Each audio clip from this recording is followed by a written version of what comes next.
اعوذ باللہ من الشیطان الرجیم بسم اللہ الرحمن الرحیم۔ میرے پیارے مسلمان بھائیوں، دوستوں، ہم وطنوں، میں اس کلپ میں تابوت سکینہ پر کچھ روشنی ڈالنا چاہتا ہوں کہ تابوت سکینہ کیا تھا۔ میرے دوستوں بھائیوں، یہ ایک بہت بڑا ایک تختہ تھا، ایک بڑا صندوق تھا، جس میں حضرت موسیٰ علیہ السلام کے تبرکات بھی تھے، آپ کے زیر استعمال چیزیں بھی تھی۔ اس کے علاوہ داؤد علیہ السلام کی بھی کچھ چیزیں جو زیر استعمال تھی وہ تھی، صحائف تھے، تورات کی تختیاں تھیں، اور یہ وہ تابوت سکینہ ہے جو کہ یہودیوں کے پاس ہوا کرتا تھا۔ اور جب بھی یہ کسی مہم پر جاتے تھے، اس تابوت سکینہ کو سامنے رکھ کے اس سے برکت بھی حاصل کرتے تھے، اور اللہ تبارک تعالیٰ ان کی دعا کو قبول بھی فرماتے تھے، اور ان کو نصرت و فتح دیکھنی پڑتی تھی۔ میرے دوستوں بھائیوں، آج کل تابوت سکینہ کا پتہ نہیں کدھر گیا ہے۔ میں اس کا تقابل اپنے پیارے نبی حضرت محمد صلی اللہ علیہ وسلم کے تبرکات سے کرنا چاہتا ہوں، اس کا تقابل کرنا چاہتا ہوں، اور اس پر روشنی ڈالنا چاہتا ہوں۔ میرے دوستوں بھائیوں، ہمارے پیارے نبی پاک صلی اللہ علیہ وسلم کا سب سے بڑا یہ معجزہ وہ قرآن پاک کا ہے۔ اگر ہم مسلمانوں کو قرآن پاک نصیب ہوا تو ہم نے نبی پاک صلی اللہ علیہ وسلم کے وسیلہ سے، آپ کے فیض سے، آپ کے حوالے سے، آپ کے ذریعے سے ہم تک پہنچا۔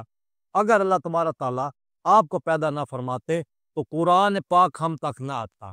یہ سب حضور پاک صلی اللہ علیہ وسلم کی نالین مبارک کے صدقے سے ہم امتیوں تک یہ قرآن پہنچا۔ قرآن کا لغوی معنی ہے، قرآن قرأت سے نکلا ہے۔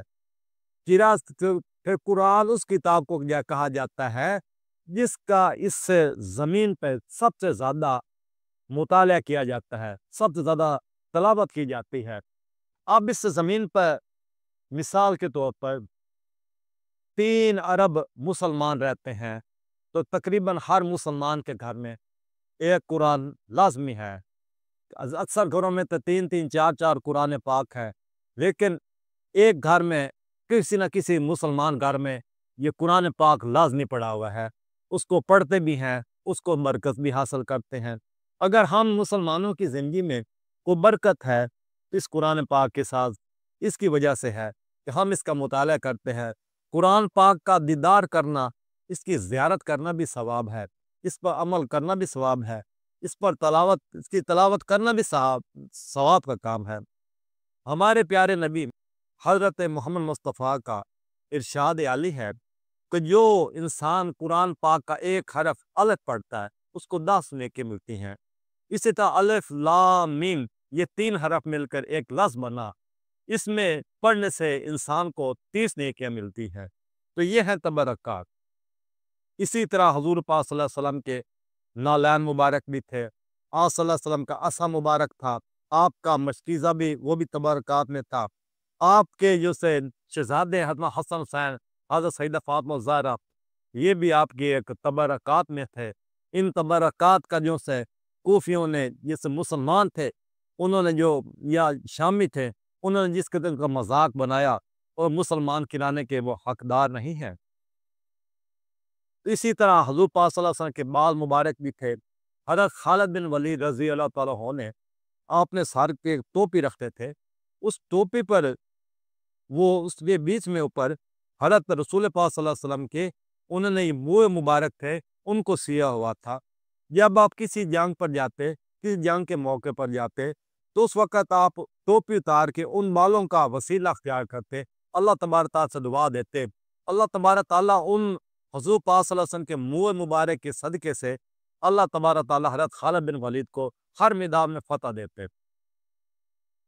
اسی طرح نوخن مبارک بھی حضور پاک صلی اللہ علیہ وسلم کے تھے، جو کہ امیر معاویہ کے پاس تھے، انہوں نے بھی ان کو وہ اپنے پر بطور تبرک رکھا ہوا تھا، اور یہ وصیت کی تھی کہ جب میں اس دنیا سے چلا جاؤں تو میرے ساتھ ان ناخنوں کو بھی رکھنا کہ حضور پاک صلی اللہ علیہ وسلم کے ناخن ہیں، کہ اللہ تبارک شاید ان ناخنوں کی برکت سے، ان کے وسیلہ سے، ان کی ادب کی وجہ سے مجھے بھی اللہ تعالیٰ بخش دے۔ تو یہ ہیں تبرکات۔ ہمارے گھر میں، مسلمان کے گھر میں، ہر گھر میں قرآن پاک ہے۔ جو کسی سے بھی کام نہیں ہے، یہ بھی ہمارے پیارے نبی پاک صلی اللہ علیہ وسلم کے تبرکات میں سے ہے۔ وہ ہم مسلمان خوش نصیب ہیں، خوش نصیب امت ہیں کہ ہمارے گھر میں قرآن پاک ہے۔ ہم زیادہ سے زیادہ حضور پاک صلی اللہ علیہ وسلم پر درود بھی بھیجتے رہتے ہیں، درود پاک کا ثواب بھی ہمیں ملتا ہے، وہ بھی بھیجتے ہیں، یہ بھی تبرکات میں سے ہے۔ تو میرے دوستو بھائیوں، میں صرف یہی مختصر سا اس کلپ میں یہی کہنا چاہتا تھا کہ ہمارے نبی پاک صلی اللہ علیہ وسلم کی زیر استعمال چیزیں اور آپ کے اہل بیت، قرآن پاک، یہ سب تبرکات میں سے ہیں۔ اور آپ کی سنت مبارکہ، آپ کی احادیث مبارکہ، احادیث کی کتب بھی ہم مسلمانوں کے نزدیک تبرکات ہیں، اور ہمیں چاہیے کہ ہم ان تبرکات سے ہم مستفید ہوں، ہم ان پر عمل کریں، حضور پاک صلی اللہ علیہ وسلم کی سنت پر عمل کریں، آپ کے طریقہ پہ عمل کریں، آپ کے بتائی ہوئی باتیں ہمارے لیے مشعل راہ ہے، ہم ان کو اپنے سینے سے لگائیں، ہم اپنی زندگی پر ان کو لاگو کریں۔